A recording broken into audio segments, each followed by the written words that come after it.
not get your realization. In the words of your judgment, you have failed. You have failed, and there is a chance given to you. You can be comforted, and you can be counseled, you can be redeemed, but nobody can make you taste the beauty of your own being. That you have to do it yourself. If you do not want to do it, all right, it's perfectly all right. You are free to do it. Do what you like. But if you want to do it, then please stop your guru shopping and wobbling. Stop and see for yourself what you need. It's a serious thing we should have.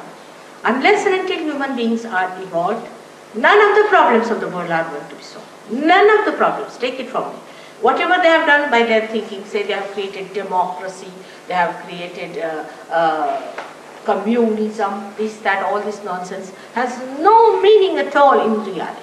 It has no meaning. Because say, for example, you might say, I'm very powerful, so I'm a capitalist. But I can't live without giving to others, so I'm a communist. I'm a complete capitalist and a complete communist. Everything exists within me. And these ideas are all artificial, that you make some set of people as democratic and some people as this thing. Because as long as they are attached to selfishness, to all these things, they are not going to do any good job out of it. Now, the detachment takes place because you become one with the spirit, which is not attached, which gives you that light, that detachment, from where you can see the whole thing just as a drama going on, and you work it out very well. You become so dynamic that you are amazed at your own dynamism. Apart from that, one has to realize if there is a power which is an all-pervading power, that power itself thinks, organizes, and looks after it. So many things have happened to Sahaj Yogis. If I have to tell you all about it, you'll be amazed. Amazing things have happened. But Krishna has said very clearly, Yoga Kshema Vahamyaham. Means when you get the yoga, you get the well-being. After yoga. He said yoga first. First the union must take place, then you will get the well-being. Now I have seen people who go to so-called gurus and things sick. You see their faces pale, absolutely finished. They are good for nothing, absolutely miserable people. And how such people would be in yoga? Not only physically, mentally they are at peace. They are full of compassion and love. And the compassion that doesn't talk but just flows. It flows. It emits. You can give your compassion even to flowers. If the flowers are dying, you can give them this and they will live for a while. If there are, say, trees which are dying, if you give them, they will prosper. If you give it to animals, they will be different. Because first time, after getting this power only, you are giving back something to the nature. So far you have been always taking from the nature. Now it is the first time you start giving something to the nature. Because the compassion just flows. It doesn't receive it. It just goes to others. And this should happen to you. Don't be satisfied with cheap things, with something nonsensical, which is something sort of a mimicry or a mass ideas. I'm talking of collectivity, where every individual is aware. It's not a mass activity, it is collectivity. May God bless you. I hope today many will get realization and become one with their spirits and will feel their collectivity. That's only my hope is. Brighton I place very high up in England, and I always said England is the heart of the universe. It is very important that it is the heart, no doubt, and that's why Blake has said that it has to become Jerusalem. There's a lot of truth in what he has said. Lots of things he has said about Sahaj Yoga is absolutely true, but the heart is sluggish, heart is sleepy, is a sign. Like I say, that Europe is a liver and it is drained. Can you imagine what will be the state of affairs of this universe if everything is going against one's own essences? And the essence of English is that it is the heart. That means it articulates, it circulates. Whatever happens in England is taken up seriously. Supposing you become, all of you, stupid people, the whole world will become. The responsibility is such a lot on you, which you do not realize. It's a very important thing that we are doing. It looks very small in this country because there are very few people who really come to Sahaj Yoga and settle down. Very few people. There are very few of that caliber. I think young little children are there. Many will come up by about say 10 years or so. I'm sure there will be a very good quality of people will be coming. And the seekers who are here are also sort of a little nervous because they want to learn from Americans and from Europeans. There's nothing to be learned from them. It is you who are going to circulate. You are going to carry the message. I know it's a very important country, and somehow it was managed that my husband could get his election done in England, and we are here now for last 8 years. Can you believe it? And I'll be here maybe again 4 years more at the most. So I hope something will happen, and this Brighton, which is a very good place, I'm sure here also many will get their realization and will help in the emancipation of human beings. Thank you very much.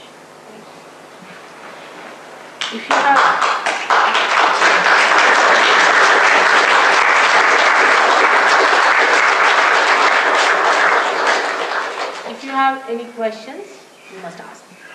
In all frankness, I must tell you, I'm your mother. I never feel offended. You ask me a question is important because actually I have no question. You have to ask me. I have no question at all.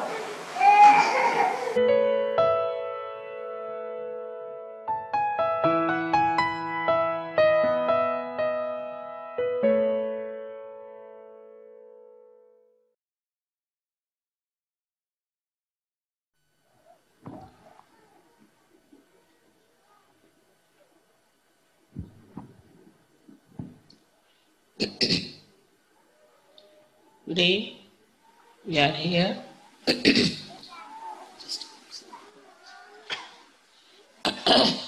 to celebrate Sahasrara Day.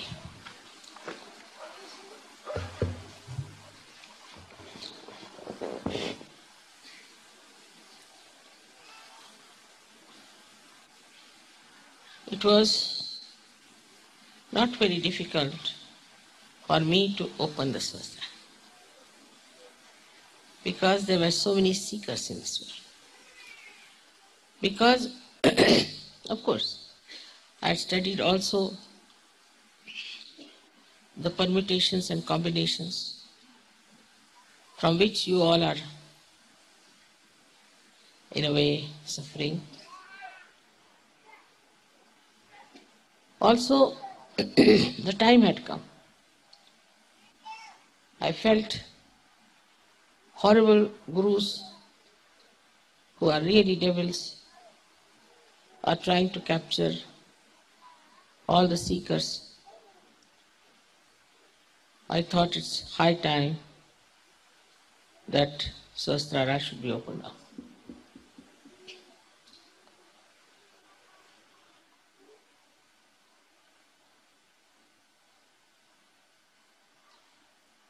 It was not like Christ's crucifixion by any chance. In those days, one had to do a lot of tapasya, and that's what he went through. But in these modern times, what you know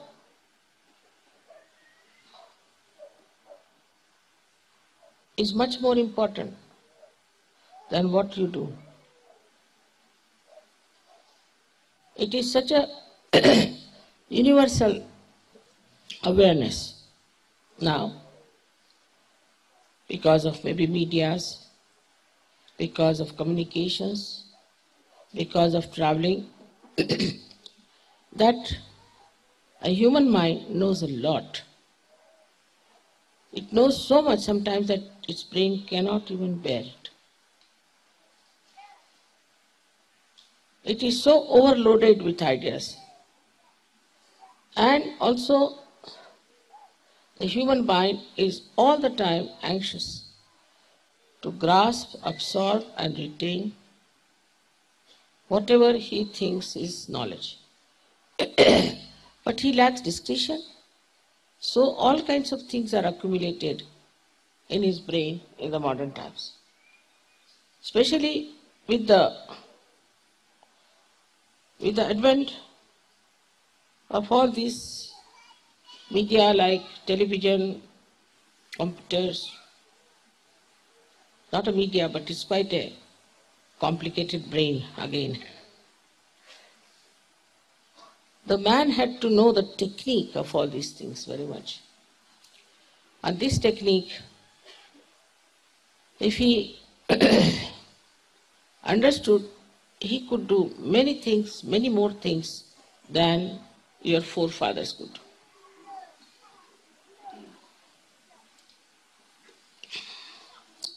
Thus, materialism started taking its own development in the minds of people.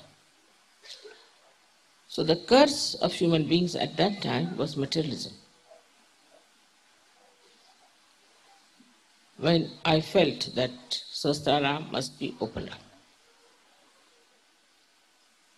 Before that, people were simple, innocent.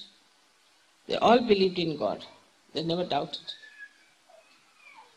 And they didn't even seek the truth. This materialism created such a competition among human beings, such hypocrisy, that people started finding out that this is not honest. Materialism is not joy-giving. You can't get peace out of materialism. Just it started developing into their awareness that this is not the end of our achievement. This is not what we have to know. This is not what is going to give us joy and peace. Especially after war, this awareness started growing very much among young people.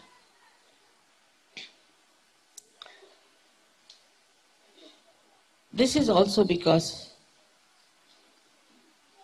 now human awareness had reached the state of the brain. That's how they started knowing better, absorbing better, and retaining better. You take a little child of today, he knows much better than you would have known when you were even 25 years of age. Because he's supposed to know about everything.